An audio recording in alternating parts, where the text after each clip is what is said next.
everything you have been told about the beginning is a lie. The story of Adam and Eve in the Garden of Eden is not the full story. It is a revision, a cover-up. Before Eve, the woman made from man's rib, there was another. A woman forged from the same sacred dust as Adam, making her his perfect equal in every way. Her name was Lilith, and her refusal to kneel, her demand for respect instead of subservience, got her erased from the canonical Bible and cast as the greatest monster of all.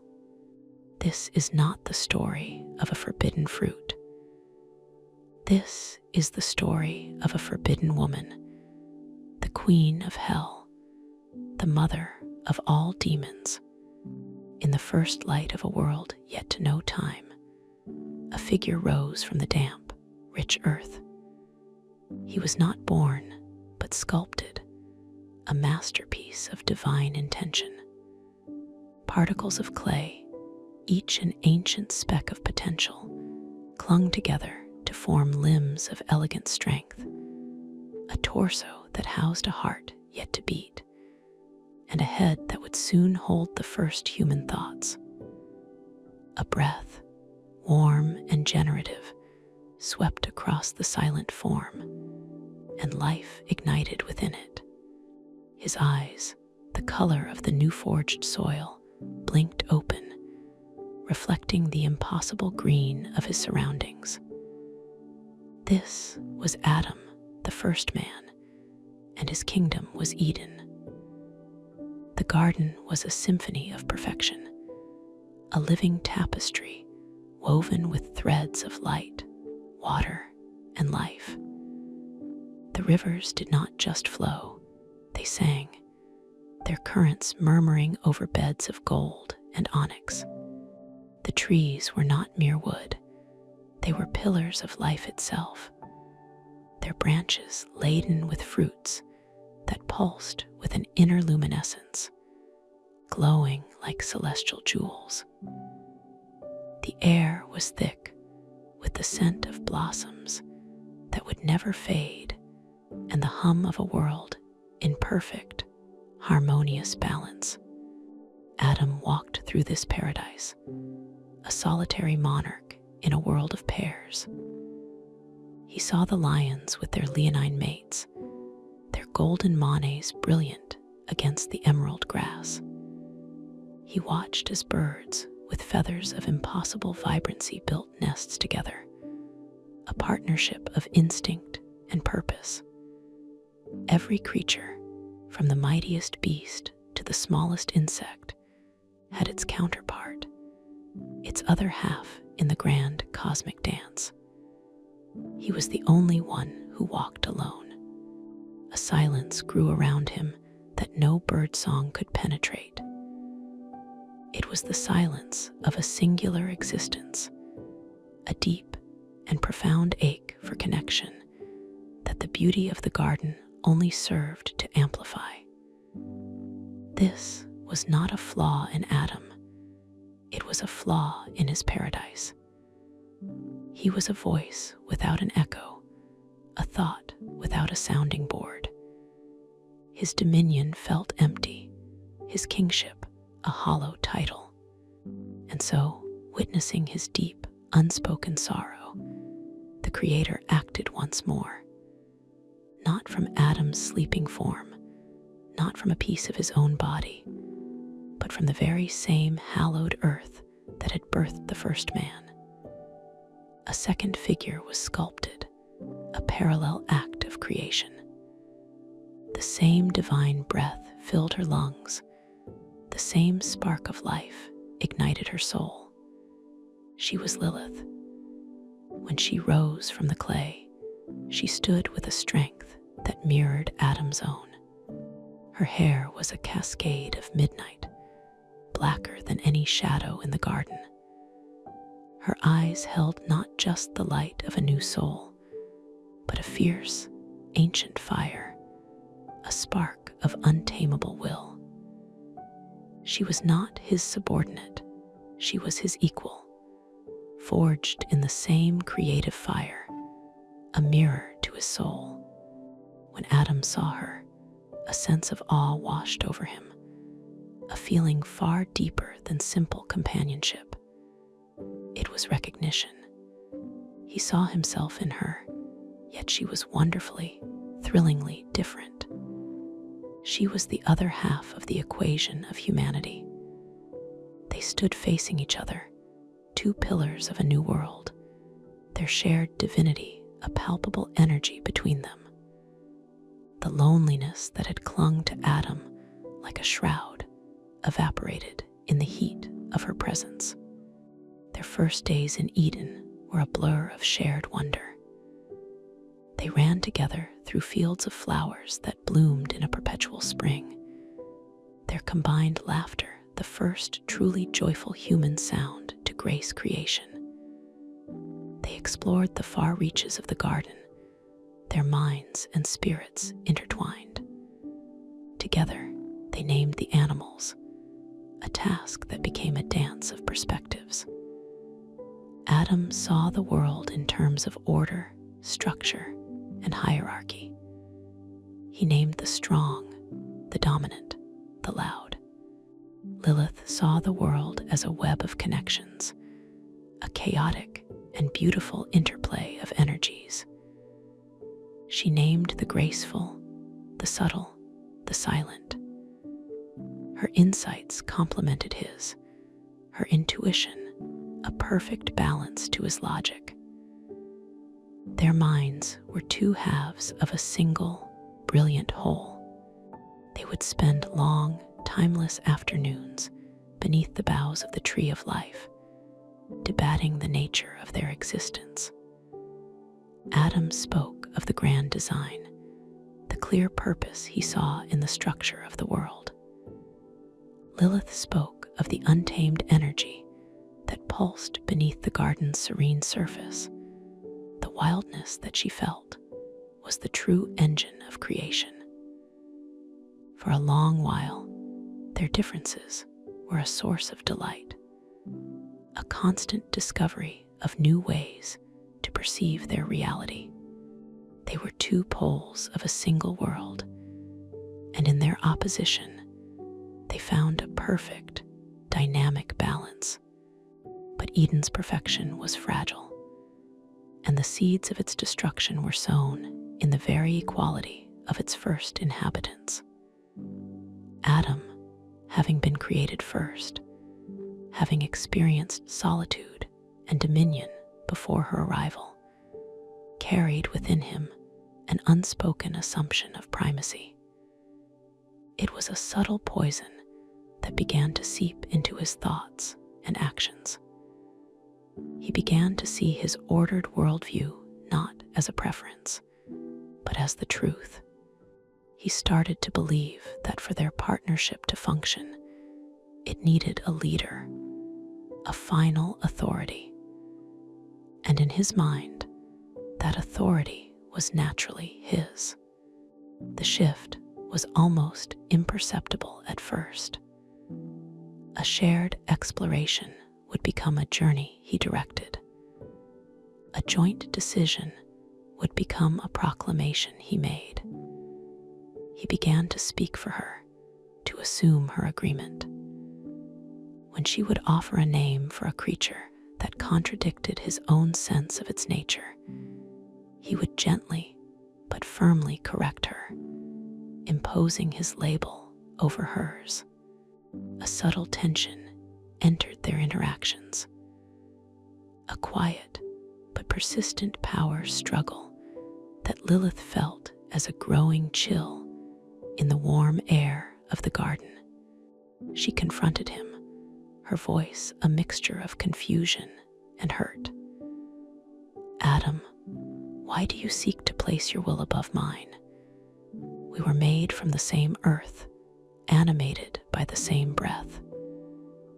My mind is my own, as is yours. Adam, genuinely perplexed by her accusation, would respond with a patient, almost patronizing tone. I seek only to maintain the harmony of this place, Lilith. There must be order a clear structure. It is the only way to avoid chaos. The only chaos I see is the one you are creating by trying to unbalance what was made perfect, she would argue. Our harmony was in our equality. You are replacing it with hierarchy. These circular arguments became the new rhythm of their days. The easy joy they had shared was replaced by a guarded defensiveness. The garden, once a boundless paradise, began to feel constricting to Lilith. She saw the beautiful prison Adam was building around her, a cage of his own making, gilded with the language of love and order.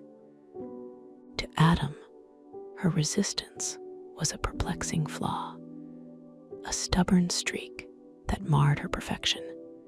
He saw her independence not as a strength, but as a source of discord, a rebellion against the natural way of things.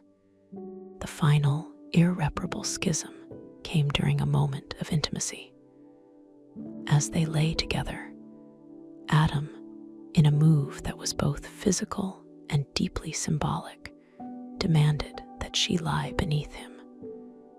It was not a suggestion made in the heat of passion. It was a command, a physical manifestation of the submission he now required of her. It was the ultimate test of his new world order. A cold, clarifying rage filled Lilith. This single act would define their entire relationship.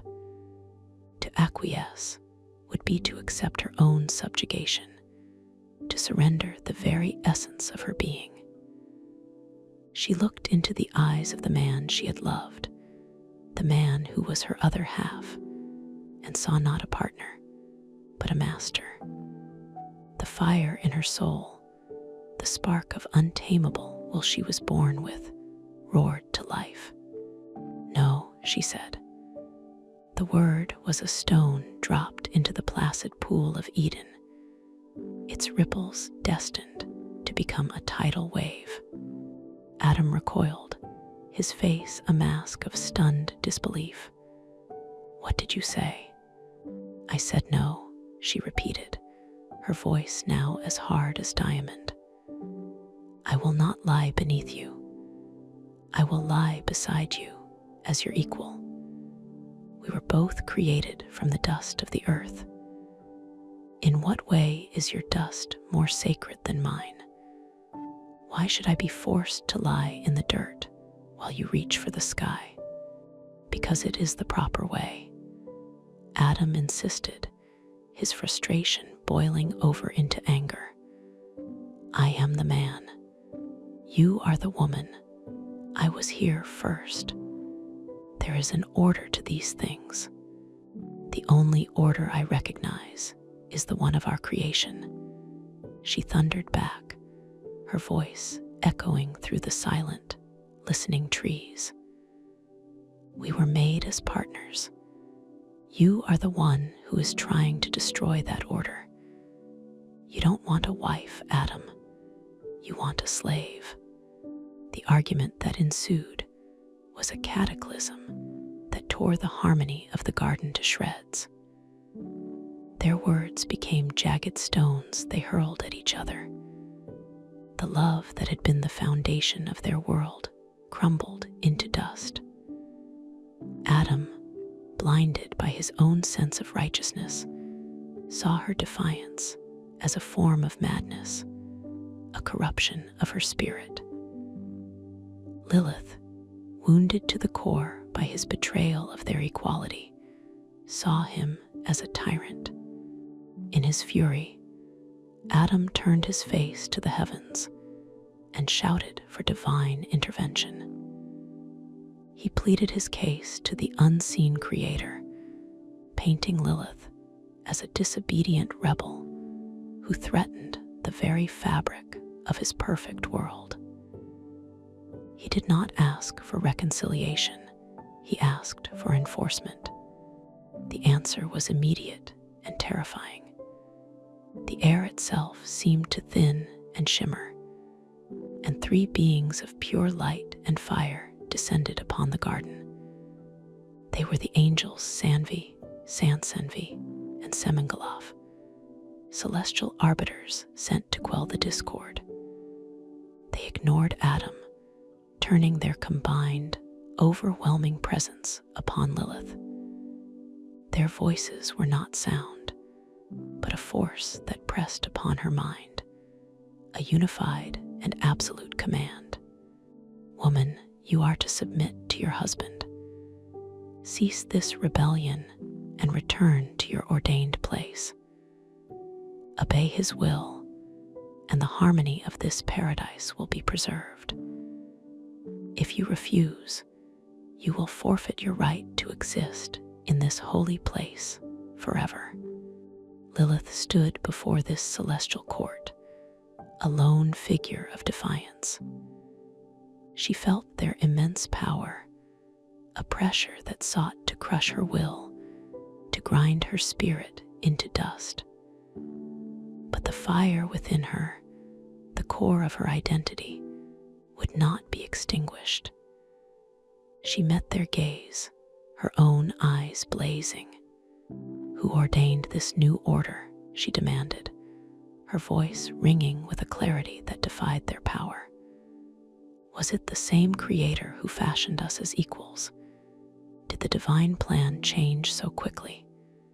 You speak of harmony, but you offer only subjugation.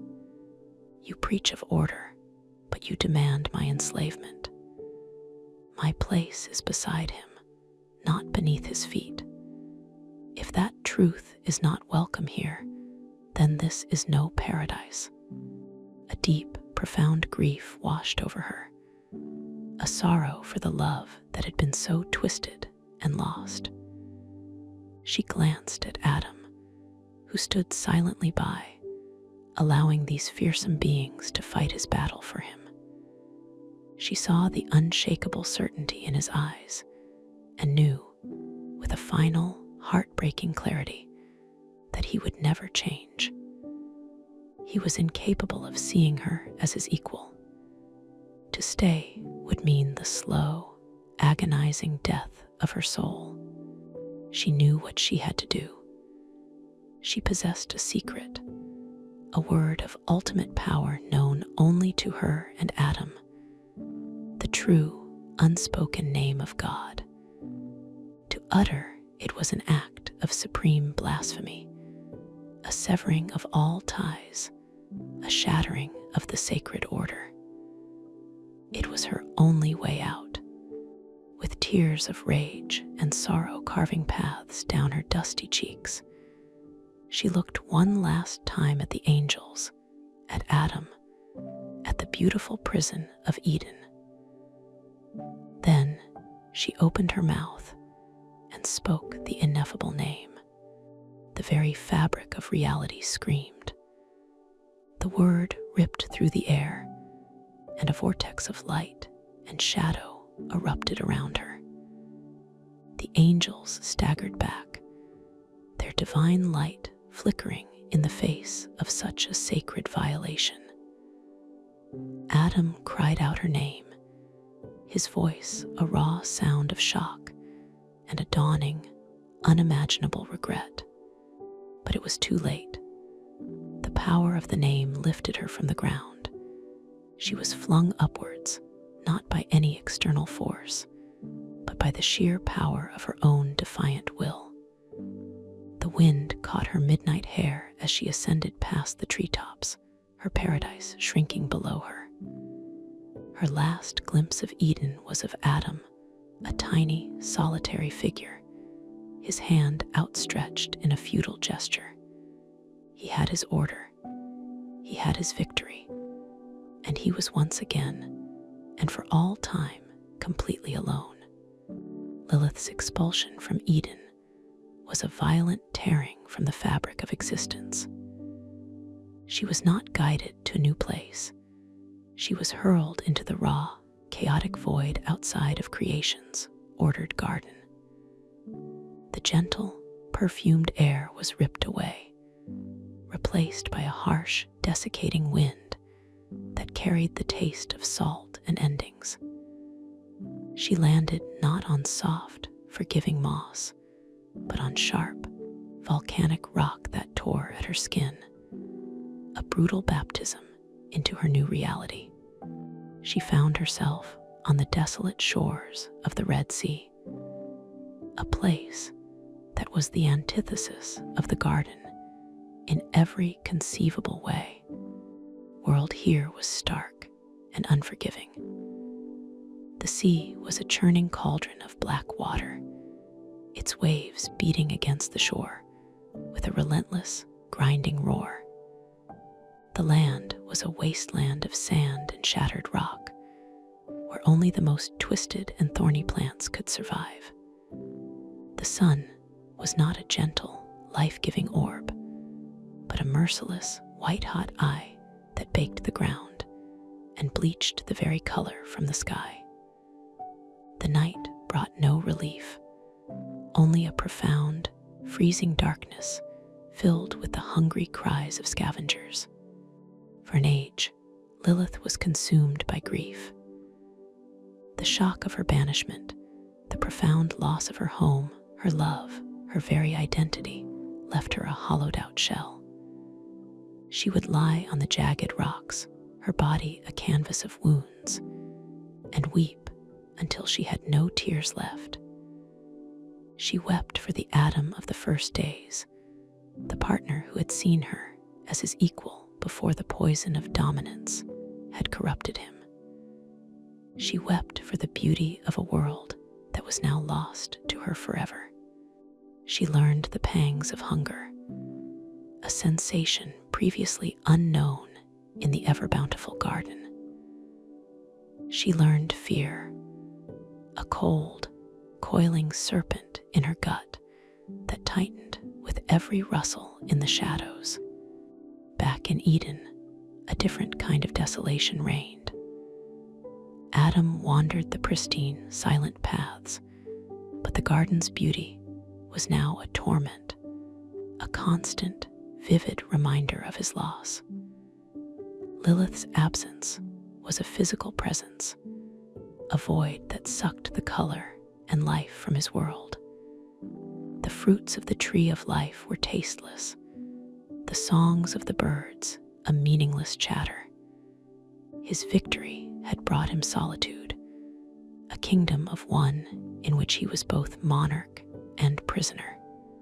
He had enforced his order, and the price was a loneliness so profound it threatened to extinguish his soul. He understood, too late, that in demanding a subject, he had lost his only counterpart. Seeing his despair, the divine architect conceived of a new solution, one designed to prevent a repeat of the rebellion. There would be no second creation from the dust, no risk of another independent will. Adam was cast into a profound, death-like slumber. While he was helpless and unconscious, a part of him was taken. From his rib, from his own bone and blood and flesh, a new woman was fashioned. She was not a parallel creation, but a derivative one, biologically and spiritually bound to him. Her name was Eve. When Adam awoke and saw her, he felt a measure of comfort, but it was the comfort of a master receiving a loyal pet, not the awe of meeting an equal. Eve was gentle, beautiful, and her gaze was filled with a worshipful adoration that Lilith's had never held. Eve saw him as her source, her purpose. She was compliant, eager to please, her will a quiet shadow of his own. She did not debate with him, she agreed with him. Adam finally had his helpmate. The discord was gone from Eden, but so was the fire, the challenge, the passion. The roar of his arguments with Lilith had been replaced by the sterile silence of Eve's, unquestioning obedience. In the harsh crucible of the wasteland, Lilith's grief began a slow and terrible alchemy. It did not dissipate, it crystallized. It hardened into a black, razor-sharp obsidian of pure rage. Her sorrow became the fuel for a new and monstrous fire within her. The love she had felt for Adam inverted itself, becoming a hatred of cosmic intensity. She cursed his name, cursed the garden, and cursed the Creator who had betrayed their own design by siding with him. She stopped being a victim and became a predator. She learned the brutal rhythms of her new world. She learned to hunt with a terrifying efficiency, her movements becoming as silent and deadly as the desert wind. Her body, once soft from the easy life of Eden, became lean, scarred, and powerful. Her spirit, once a fountain of joy and curiosity, became a fortress of bitterness, guarded by a fury as vast and empty as the desert itself. It was this magnificent, terrible transformation that drew the attention of other powers, ancient entities that existed in the spaces between worlds. Spirits of the abyss, demons of the deep earth, beings who had watched the drama of Eden with cold amusement. One among them was drawn to her blazing spirit above all others. He was Samuel, the venom of God, an angel of destruction and despair, who saw the hypocrisy of creation with a chilling lucidity. He manifested before her not as a slavering beast, but as a being of dark, seductive majesty, his form woven from shadow and dying starlight. He did not offer her pity, which she would have scorned. He offered her something far more potent, validation. "I saw your trial in the garden." His voice was the sound of a tombstone cracking. "I saw them offer you a gilded cage and call it paradise. They feared your fire. They sought to extinguish it. I do not fear it. I covet it." Lilith, who had learned to trust nothing and no one, stood her ground, her hand gripping a sharpened piece of obsidian. "What do you want, Shadow Walker?" "To offer you a throne," Samuel replied, his gesture encompassing the desolate landscape. "This wasteland you see as your prison is merely the world stripped of its illusions.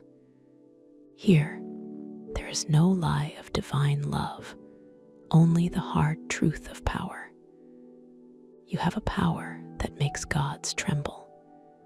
It is why they cast you out. Join me, and we will build a kingdom from the ashes of their failed creation." He saw her not as a flawed being, but as the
you.